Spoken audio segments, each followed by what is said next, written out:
We are fortunate to hear from our panelists. We have Katherine, Stacey, Tania, Simon, and Damien. And the session is a kōrero around startup Taranaki supporting impact enterprises in the region. A kind reminder, this session is being recorded, so others that couldn't join the session will be able to watch this a bit later. And also, just make sure you enjoy the session and let me know if you've got any issues. We have Max and also Ben from a tech point of view to support as well.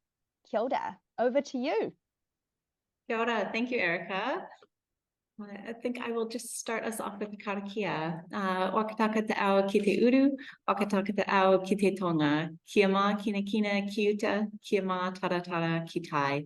E hiaki ana, te atakura, e tio, e uka, e ohu, tihe, Māori ora.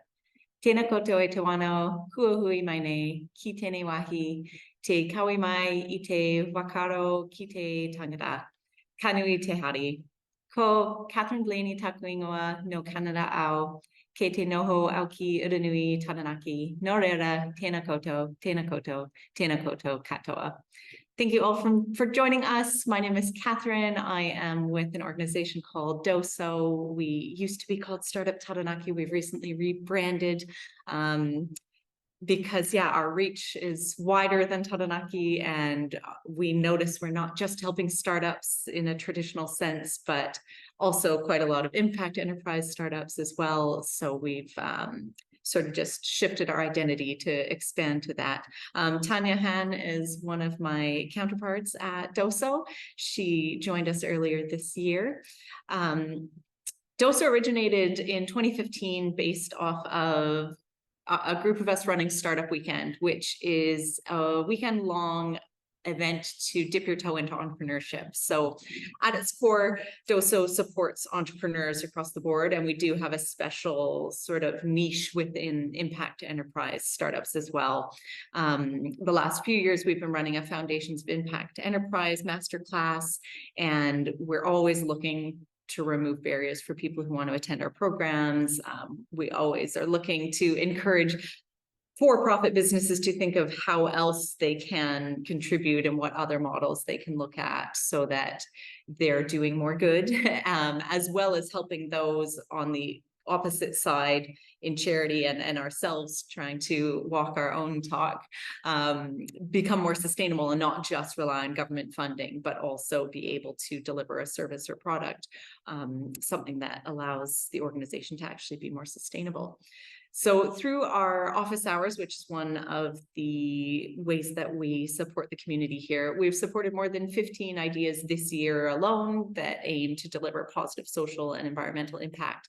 And at least 9 of the ideas that have come out of our startup weekends have an impact focus to them as well. And actually, I've been at startup weekends around Auckland, Tauranga, Wellington, New Plymouth, and I actually find that in Taranaki, more of the ideas pitched have an impact focus to them than any of the other events I've been at. So that's super interesting.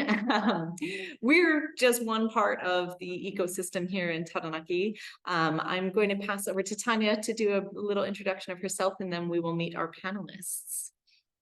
Tēnā koe, Katherine.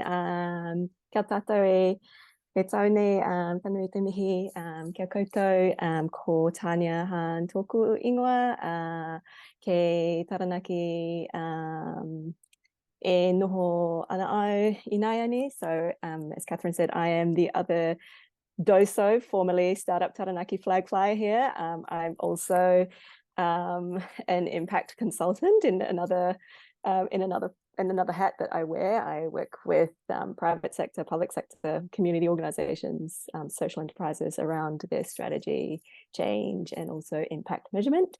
And it is purely because Doso has such a strong focus on impact and purpose-led businesses and supporting entrepreneurship and entrepreneurs and ideas that have such a strong purpose focus that I have joined the team this year. So it is not actually a coincidence, nor is it anything that has, it's something that I care very deeply about. So kia ora tātou.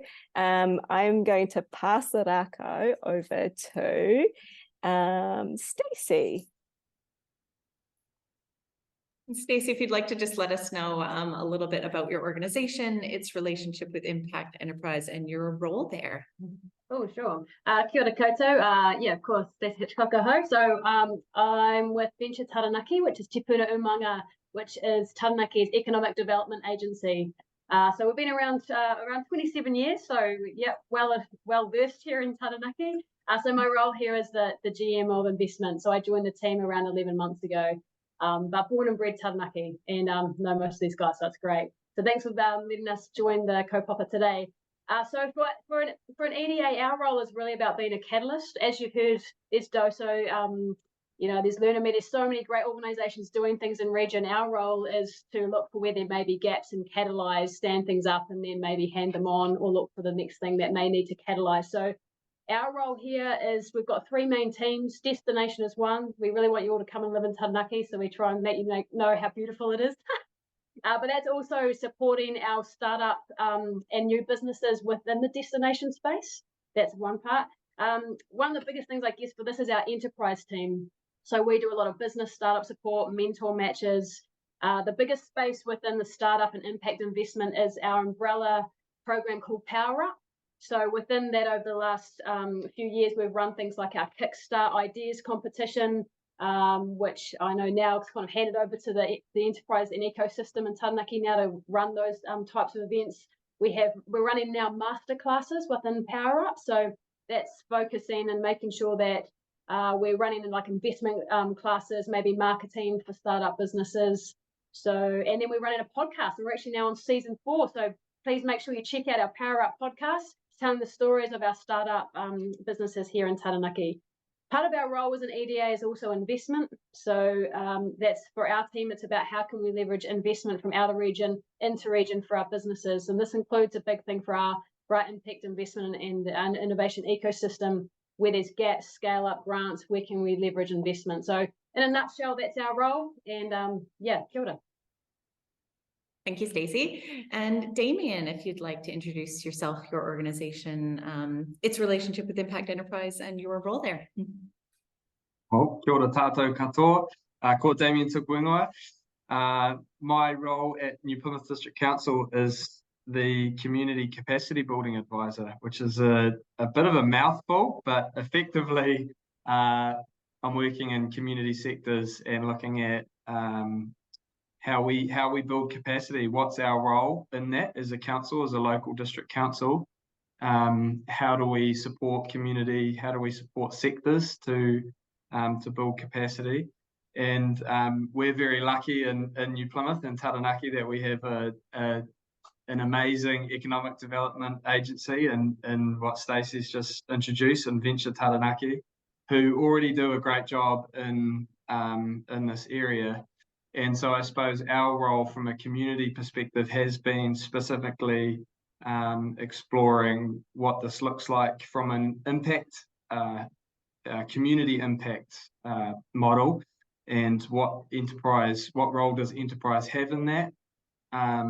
Like Stacey mentioned, you know, there's things that have stood up, and then there's gaps that they continue to look at. So startup Doso, formerly Startup Taranaki, as it were, when we began this relationship, we're one of those organisations, one of those charities in New Plymouth that were already doing an amazing job. And the question was, well, how can we partner, and how can we support and also understand the wider ecosystem, and how do we support that ecosystem to be the best that it can be? So that's my role is sort of a continual check-in and a continual exploring and understanding and revisioning what that looks like. And it's a relationship, it's a partnership that we work out as we go, and we're continuing to work out. So there's been some things we've done together, there's been some things we've partnered together, and we've tested some stuff, and it's been great. You know, it's been amazing. So from my point of view, really grateful for the opportunity to be working in this space and in this way. So kia ora, that's me. Oh, Kia ora kōrua.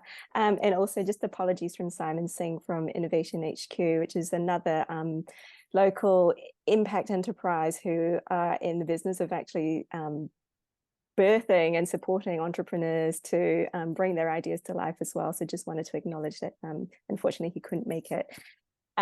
But thank you very much, Stacey and Damien. We wanted to, in fact, just a full disclosure, Stacey and Damien's respective organizations are actually funders of us. We are a community organization. We self-identify as a social enterprise. So we are here to deliver services for commercial benefit. And we have purpose and social and environmental impact built into both our operations, but also we care a lot about supporting people who have ideas that deliver positive social and environmental good. So we couldn't actually do it without, without our community funders, but also without all the people who believe in our skills and experience as well. And Damien and Stacey are from organizations that actually fund us.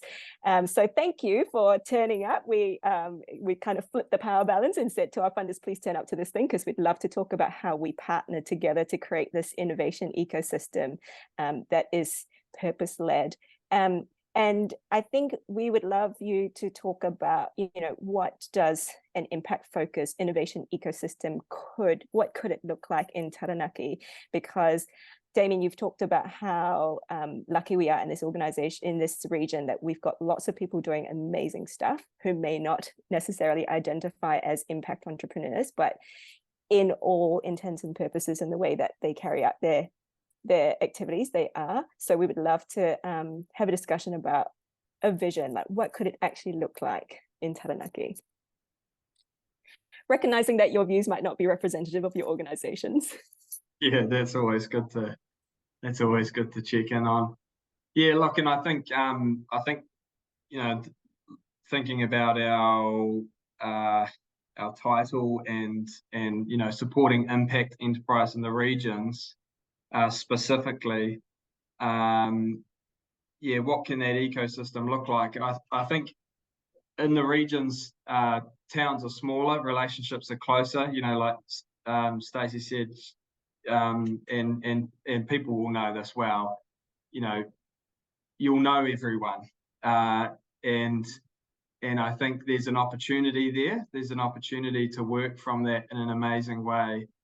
That the connections do exist, and there's real potential for an ecosystem to be highly functioning. I think on the converse, though, there's things to consider in that sometimes relationships are hard.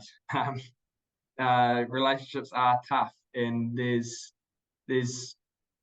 a lot to navigate. So yeah, there's two sides of the coin, in my opinion, on that. And I think there's a role for organizations to help navigate that. I think there's a role for not just those who are on the ground, but who's supporting the ecosystem. So that's part of my vision for Taranaki and for regions in this impact enterprise ecosystem spaces. Right, you've got your subject matter experts, but who's the relationship matter expert? Who's the collaboration expert, or who's bringing that flavor? Who's bringing that thought? And being a little bit wider than just the people who are doing the mahi on the ground. So that's sort of my vision for the ecosystems, for this ecosystem in Taranaki specifically. But I guess a challenge for us thinking everywhere. But is it a regional thing? It's probably an everywhere thing, but regionally, I would say that's been my experience of living in Whangarei and living in Wellington and London, and sort of seeing the differences there, and now living in New Plymouth. It is a smaller centre. Relationships are closer, they're tighter. There's some amazing things that can come from that, but there's some unique challenges too. Yeah, and that's a really good it's a really good thing that you called out there, because I think 50% of the entire population in Aotearoa actually collectively live in the regions, and the other 50 are concentrated around the big centres of, Tamaki Makaurau and Whanganui-a-Tara and Otautahi. So it's really interesting that you've actually brought that up, and you've brought up some of the what we would maybe traditionally or historically call the interpersonal things like relationships and collaboration, as opposed to, the hard punching profits, financials, business success factors. Stacey, what are your thoughts? Like, what's working? What's missing? You've lived in other places as well. You're from Taranaki. You've got, you're within the Economic Development Agency. You've also worked in different contexts, serving the public in here. What's your, what's your thoughts on this? Yeah, sure. Well, I think the beauty of, I've come from a not-for-profit background primarily, so it's like that different world of philanthropic and funding, and it's all about like the social good or environmental good, right? But you're not there to make a business technically. Then you've got the other side of a for-profit business, and where impact investment, where it's quite exciting, is it's a merging of the two worlds. And it seems like a lot of ideas that are coming up are coming under the impact investment umbrella, because people, I guess, we're in a stage of the world where there's so much coming at us as issues that we all want to solve those problems. But what I love about impact investment as opposed to the not-for-profit world is you start with a really strong business model while solving something. So that sustainability model of long-term financial, sustainability is there from the start, which I think is, it's quite exciting. And you're just in an increase of businesses. I mean, you're looking at ESG within governance now. Everyone's looking through things through an environmental and a social lens. So the whole landscape is changing. So I think impact investment is just getting, bigger and stronger within that space. I think, like what Damien said's right. I mean, Taranaki, we're 4 hours from any major centre. So we fly the flag for regions. I think the challenges for us is that there needs to be more R&D, there needs to be more from government in this space. We're highly competitive with Australia and other countries where they're getting a lot more support. So I think any advocacy for that in general, but for regions, we actually have to fight a little bit harder to get some of that funding in region. I think there's a gap around like small scale grants accessible to get people up and off their feet. I think that's probably a bit of a challenge, but this is where, again, that merging, because you've got philanthropic funders, and if they have strategies to have impact investment, you're merging them with private, so there potentially is more access for funding. So I think that's a really good thing. I think what you said about creating connections, we're a smaller region, and I think the biggest thing we can do, and I know collaboration gets thrown around like it's an easy buzzword, but literally if we work in isolation, it's not going to happen. And I think Taranaki, we're getting so good, and we're really good at working together, and that has just been having good honest relationships. But I think also it's about us lifting our eyes out and getting our people who've got ideas out, connected across New Zealand and to the world, because that's, like sparking here in Taranaki. So I think part of our job, and I know these guys on the call, is we need to be as connected as possible around New Zealand and around the world, so that our startup businesses and our impact investment people can have a bigger impact. So that's, I guess, a key role that we will try and play, is know as many people as possible, right? That's good, because you can have coffees and beers, and that's just part of your job. And speaking of beers, I mean, that's amazing, because speaking of beers, I think, we've got some questions coming through, and we'll come back to them. I just want to acknowledge the people who've asked questions. We'll come back to them in a little bit later. Just wanted to pick up on kind of the ecosystem and the partnership and the relationship model, and talking about how Taranaki is a great region to live, and we actually punch above our weight in terms of the support for impact enterprises, or enterprises in general. And there's so much talent and so much experience here. I'd love to unpick a little bit about the regional specific requirements that are specific to a region, and what our national and central government bodies can do to really kind of grow this purpose-led business. I know the Ministry of Business had a review on the future of business, I think a couple of years ago, and purpose-led businesses was one of the initiatives that they'd identified as something that would, that's something that we should be looking at. And as this just come from a call from the previous session was on B Corp, but I'd love to talk about, what do regions need from outside of region? Stacey, you've talked about external investment, potentially even overseas investment, but what more can Aotearoa do to support impact entrepreneurship or even entrepreneurship in the regions itself, in your opinion? Stacey. Of course, this is my opinion, and not organisations. This is where localism kicks in for me. I think too many times decisions or structures are formed based on what may work in cities or in other places, and then you've got to almost, it's a lolly scramble, or you've got to get your begging bowl out for money, or it's really competitive. And I think there needs to be a distribution of funding across proportionately across New Zealand. But also, when I say localism, is regions, people know their people and people have their ideas, and I think there needs to be access to funding, but the ability to distribute that as a way the locals know how within the ecosystem that they have. So I'd say that would be one thing. We need a big increase in R&D funding in New Zealand. We say that we're first movers and all the things, and we are, but actually if you go anywhere outside of New Zealand, around the world, you're like, oh my God, like in the energy space, like offshore wind for us is huge, but there's people have moved on that ages ago, and we need to move faster. So, but in order to do that, we do need some government intervention. But I would say let the locals and the regions decide how that's best distributed, and to build our own ecosystem. So less government, but give us some new funds. Yeah. Kia ora. Yeah. Big supporter of that kōrero. Damien, have you got anything to add as a representative of local government, but recognizing that your views are not representative of the councils? Ironically, the comms manager did just walk past my door though. So I could just check in with them, but I won't. I just had a thought on that, because we do need central government intervention, absolutely. And I'm thinking on a local government level, I think there's some big questions right now in the local government space around how we are funded, and how that all works. But I still think that local government also has a role to play, if not funding, continuing to advocate, continuing to explore what role is it that we do have.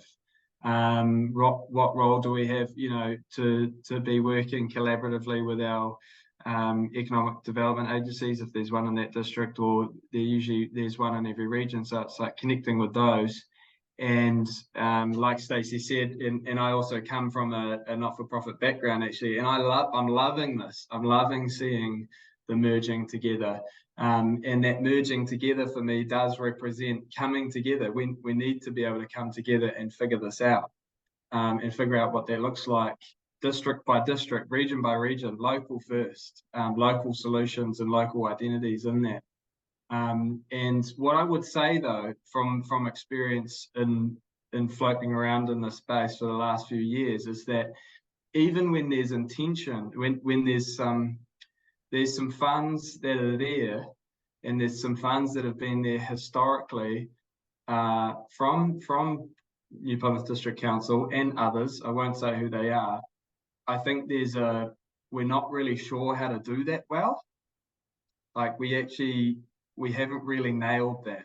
And yeah, that's probably my personal opinion. That might not be the opinion of the organisation, but just from my perspective, where I'm sitting, I don't think we've nailed that. And I think where we have nailed it, taking sort of an appreciative inquiry look at that, where we have nailed it is where we've partnered and gone, how do we do this? And that's the beauty of what we've experienced with Doso, formerly Startup Taranaki, is it's sort of been this partnership approach of like, we actually don't know how to fund this. We don't know how to do this well, and we actually need your help to show us what great could look like here. And that's all good and well, of course, for New Plymouth, and that we've been able to take that approach. And whether or not others would take that approach, I'm not sure. But still, I think it's worth noting, and it's worth exploring that idea of at a local level, how do we do this well, and how do we enable the sector? And how do we stay abreast of what's emerging and doing that effectively. Yeah, in addition to the funding question, which is absolutely a really key piece of all of this, of course, I think something that's missing that we could continue to work on is a clear pathway for someone with an idea, whether it's, you know, I'm just speaking as entrepreneurship as a whole, because as I said at Doso, we're always trying to inject impact wherever we can into the groups that we do work with. But having a really clear entry point for them, kind of progressive programs that build on what they've been learning. And we've been trying to establish this the last couple of years in partnership with a lot of the other ecosystem actors here. And that's one area that for 2024 and 2025, we'll be aiming to do better so that we can have things that run in a sequential manner, because what we'll find is, of course, different funding pots and different delivery deadlines, they sort of just, you know, the programs pop up here and there, and for someone who's looking to access these services, it might not be in the most sort of cohesive pathway for them. So that's a piece that I think is still to be developed. Great, and thank you for sharing those really interesting insights. I'd love to talk about, and I'd love your opinion on, you know, we've talked about nonprofits, we've talked about community organizations, we've talked about for-profit businesses, specifically around impact enterprise. I'd love to ask you guys as the panel, or us as the panel, about how much do you think our region understands the concept of impact enterprise or purpose-led business? And do you have any examples of people who really embrace that and really fly the flag for it?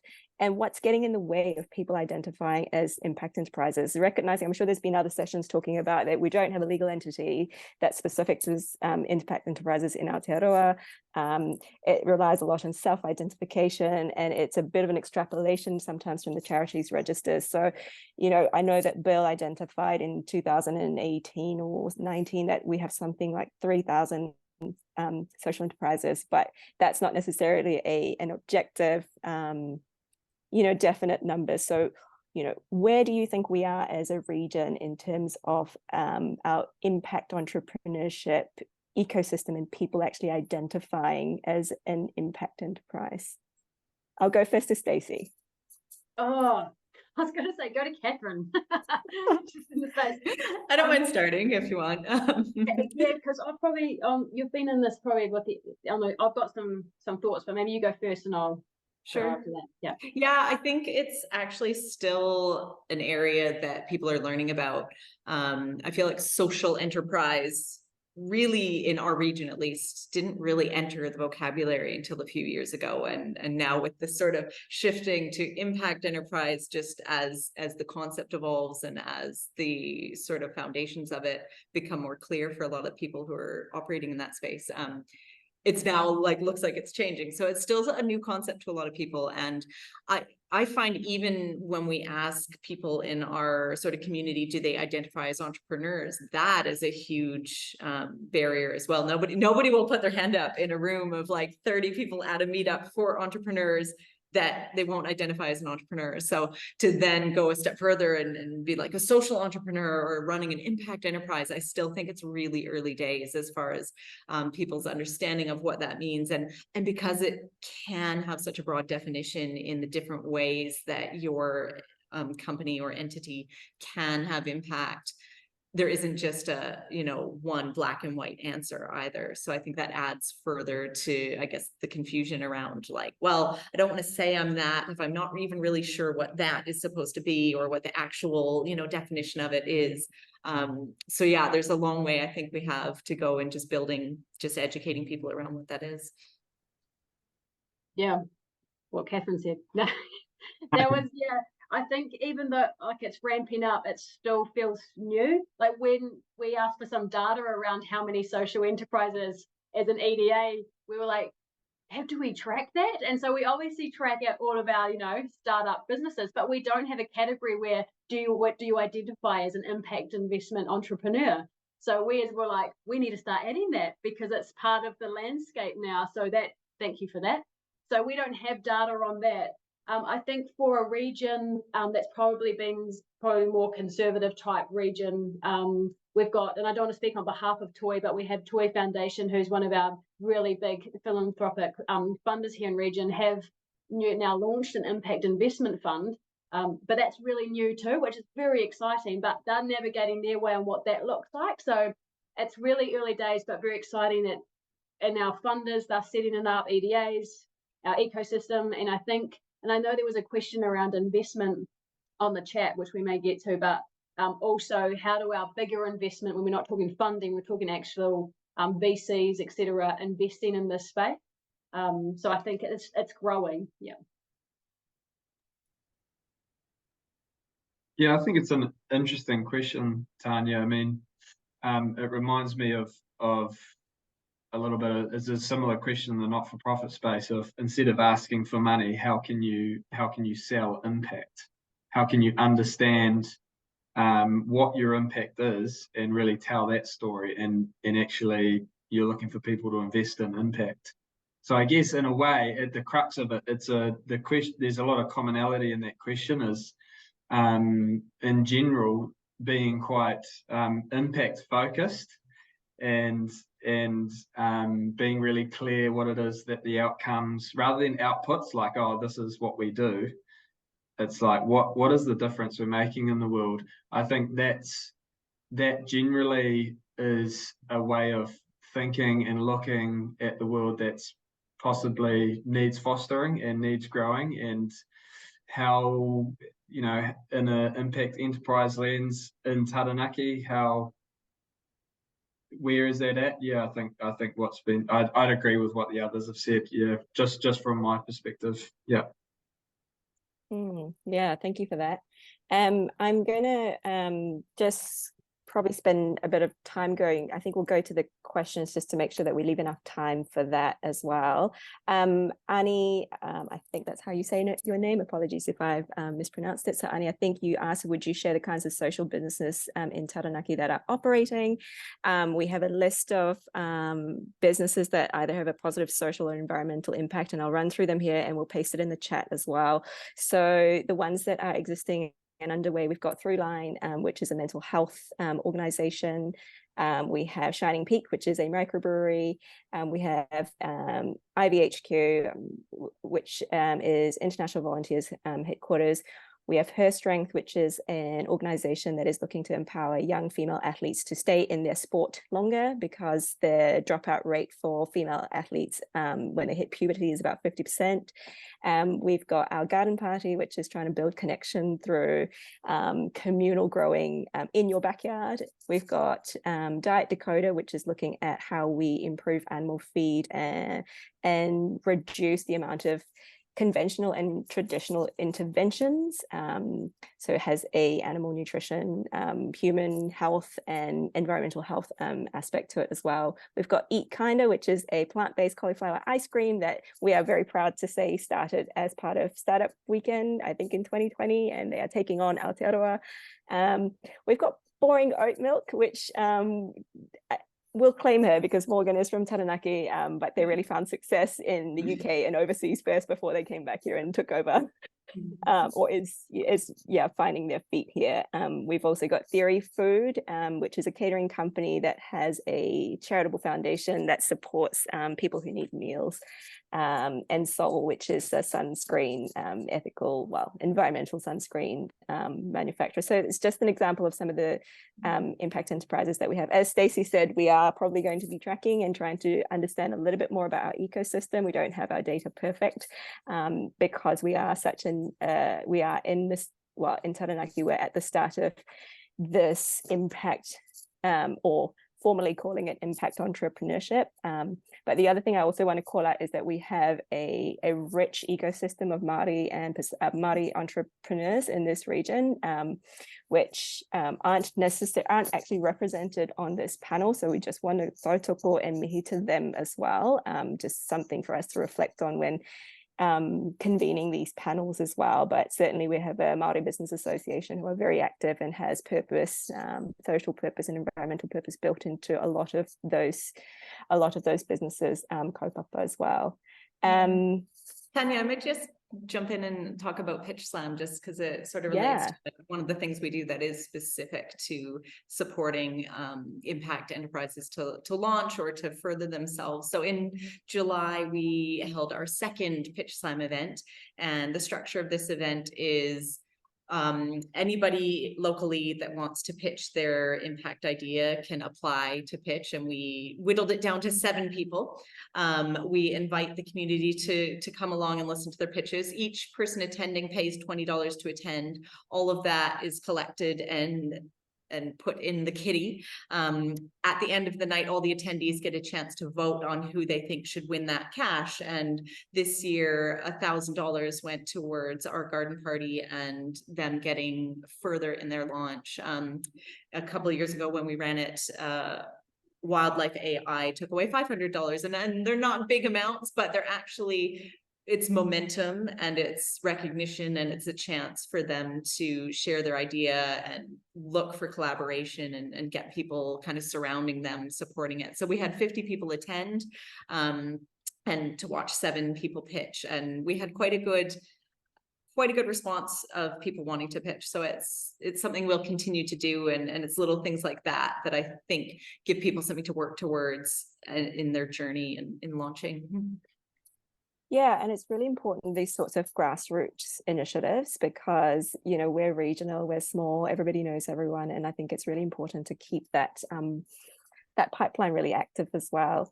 There is another question here that I do want to cover before we run out of time, which is around, so from Esteban, hopefully you're still on the call. The volume of investment on impact enterprises seems to generally focus on micro or small scale investment. Yeah, that seems right to me. Difficult to obtain smaller volumes than traditional businesses or industry. So this is a scale question. How do you think that larger investment could be made available for financing social impact enterprises, not only on R&D, but the necessary capital investment required to consolidate these enterprises? I'm going to throw this one to Stacey to start with, and Yeah, sure. see where the conversation goes. Yeah, cool. So I guess when you're talking like those VCs and other investment firms are looking for a certain level of ROI, we've been having really good discussions over the last few weeks trying to connect with every potential VC and private equity firm across New Zealand. It's all right relationship. And it's really interesting to hear and see the scope and breadth of investment opportunities in New Zealand, and actually where their priority areas are. And a lot that there's some specific around health and well-being, you know, like there's agri-tech, but there are ones who are wanting to see levels of like impact investment within. And some of them are saying, you know, like we're willing to take a longer return on investment and a longer horizon, like especially in the environmental space. They're saying, you know, we'd be willing to, you know, have a 2050 investment, like, you know, time frame out, and work with the companies. And looking, you know, so you can kind of hear that they're starting to think a little differently around some of their investments, to include not only, of course, the financial return, but a bigger impact. Environment's obviously pretty huge, but we are seeing there are substantial amount of investment firms out there. I think it's about knocking on all the doors and just connecting. And a lot of them are saying, look, if we're not a right fit, we'll send you in the right direction of somewhere else. So I think there is actually a lot of the capital opportunity out there. It's finding the ones that will fit you and will back those founders, and we'll see willing to possibly look at an impact alongside a financial return. Yeah. Yeah, I feel like we're starting to see a shift in the VC landscape a bit towards including more of those factors in their investment thesis. Another hat I wear is as COO of Energy Bank, which is a company developing storage for floating offshore wind to decarbonize the grid. And as I do the research looking for who we will approach for our next funding rounds, there are dozens and dozens of climate funds worldwide, or impact focused worldwide. What you do see is, as Esteban mentions, the volume of investment, the numbers are a lot smaller. And I think that is just the way that people are dipping their toe. They're starting to get comfortable with expanding beyond looking at the bottom line. And I do think we'll continue to see that trend continue, but it just takes people doing it for that to happen, and proving that these businesses aren't just here out of love. They can deliver on multiple ways. And it's just kind of one of those culture shifts that needs to happen, but isn't always quick to happen.